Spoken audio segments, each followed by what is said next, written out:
Hallo Niederkassel, hallo ihr da draußen.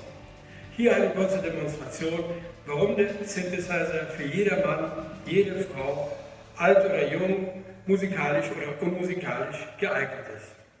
Als allererstes solltest du wissen, dass du keinen eigenen Synthesizer für den Synthesizer-Workshop benötigst.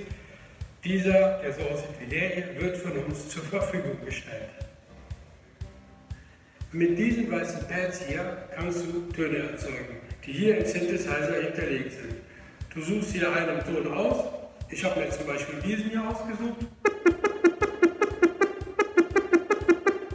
und experimentierst dann damit erstmal ein bisschen rum. Wenn du dann den richtigen Ton gefunden hast, kannst du dann anhand der Drehregler den Sound noch verändern und modifizieren.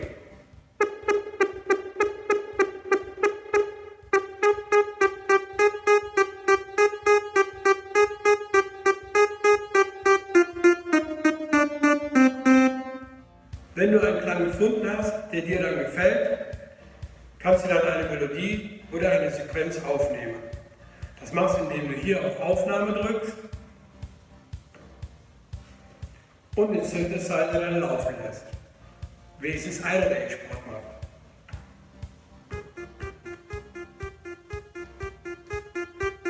Ich habe jetzt mal diese Sequenz hier aufgenommen.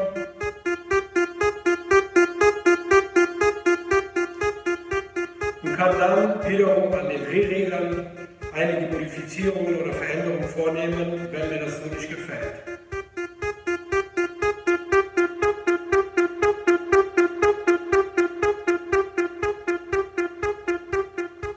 Nun lasse ich meiner Kreativität freien Lauf. Ich lasse mich von der Musik jetzt inspirieren und probiere etwas aus. So, es gibt jetzt hier kein richtig oder falsch.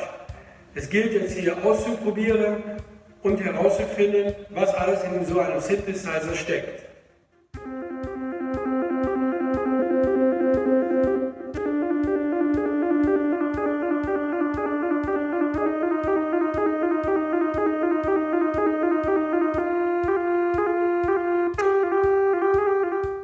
Mit diesem kurzen Video wollte ich dir zeigen, wie du Monster-Sounds und Fette Beats mit einem Synthesizer erzeugen kannst. Du musst keine Noten beherrschen oder irgendwelche Techniken können. Melde dich einfach für eine kostenlose Probestunde beim Synthesizer Workshop an und erfinde selber Monster Sounds und Fette Beats. Wir sehen uns!